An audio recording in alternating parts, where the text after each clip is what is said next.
Hello guys, and welcome to a new vlog. I'm at the parking lot to Pointe du Hoc at the moment, where a series of German bunkers were located during World War II. On the D-Day, which is today's theme, the US Army attacked and captured Pointe du Hoc. So let's go and see what we can find here today. By the way, I'm Yuki Bear. Glad to see you here. Come on.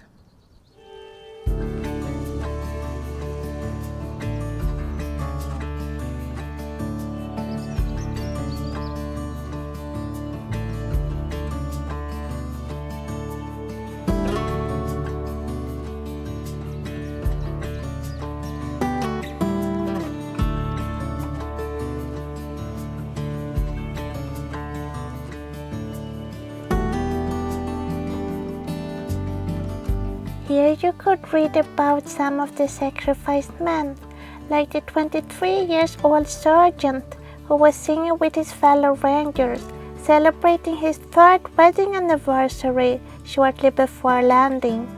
Sadly, he was killed by enemy fire within a few minutes coming ashore.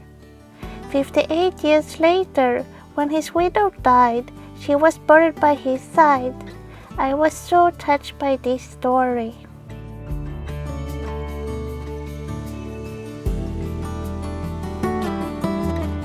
Here you can see one of the 6 casemates that was planned to be built by the Germans. Only 2 were finished on the D-Day though, because of sabotage by the French resistance. Yobis! It's really special feeling walking around here. My heart is hurting for all the pain that must have been happening here. I would have been so frightened if I was here.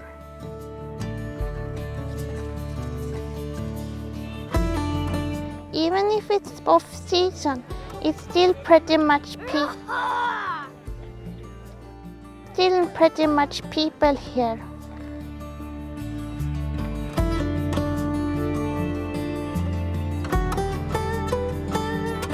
Probably some kind of school class. Yeah, let's move on.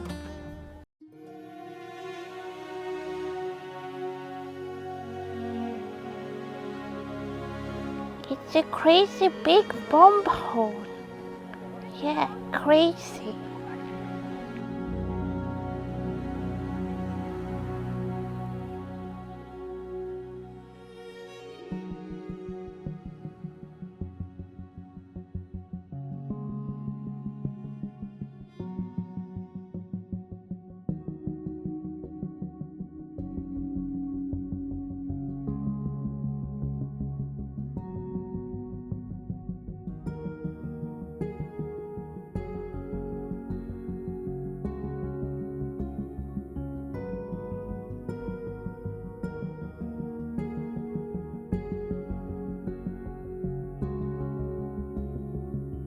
Yobis, I'm standing just beside the memorial you just saw, in honor to the heroic Ranger commandos who, under the command of Colonel James Rudder of the 1st American Division, attacked and took possession of Pointe du Hoc.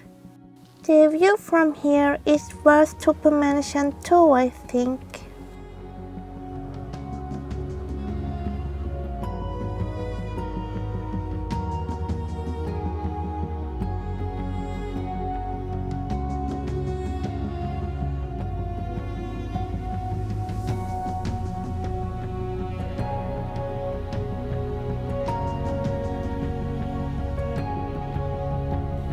Oh, so this is how it looked.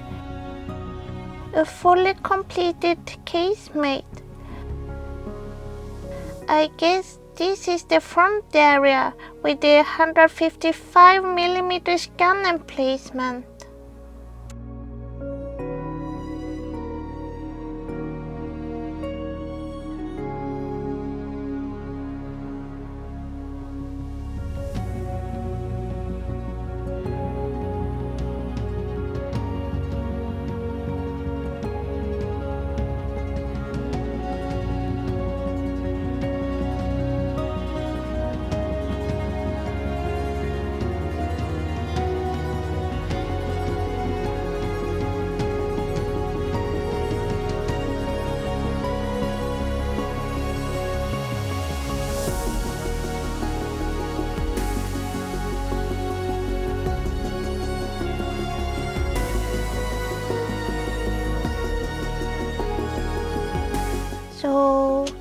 whole casemate is constructed in concrete.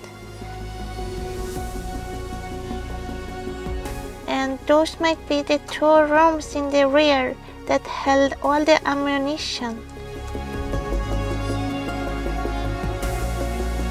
It looks so cold and dark, almost a bit scary, even without bombing plans circulating in the air.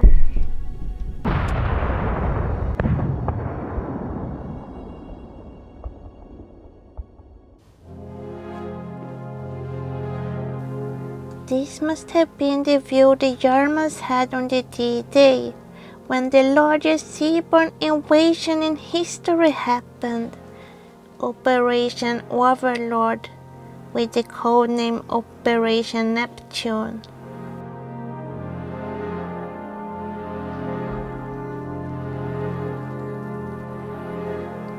Oh, just look at all the bullet holes. They are everywhere.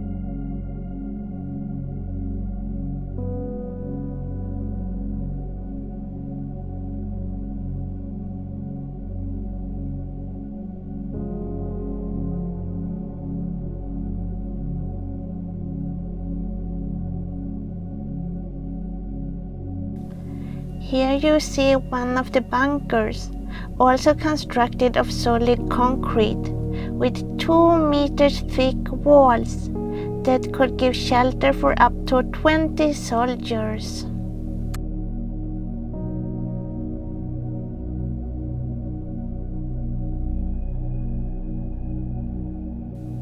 Here you can see an illustration of the Normandy beaches and all the battles that took place.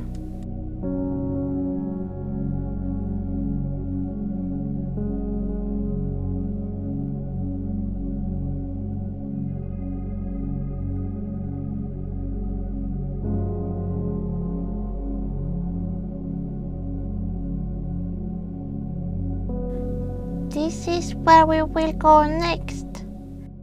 But first,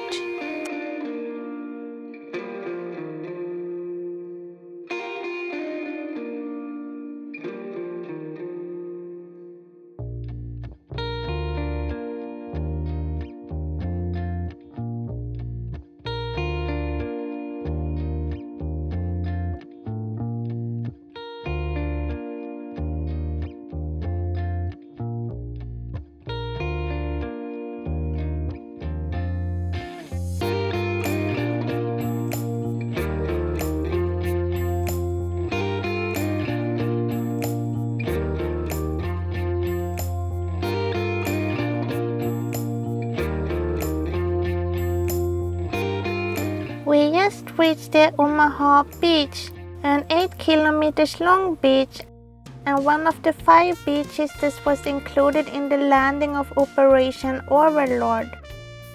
Unfortunately, we couldn't find a safe place to park Vicky. Besides, it was also lots of tourist buses around, so I only give you a brief look from the window.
recipes from Utah Beach.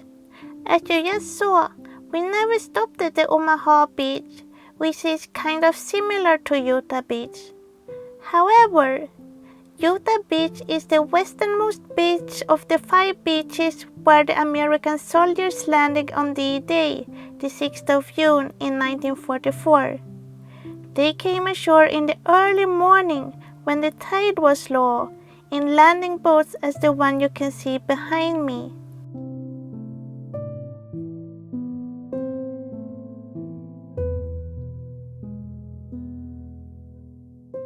Also known as Higgins boats, designed and developed by Andrew Jackson Higgins. President Eisenhower has referred to him as the man who won the war for us. Over 20,000 of these boats have been produced, and 1,089 of them were used on D-Day. Each boat could carry 36 troops and have a speed up to 12 knots and crewed by 4 personnel. I also learned this monument is a replica of the memorial built in Columbus, Nebraska in 2001. Let's go and check out the beach too, shall we?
Thank you so much for watching this video.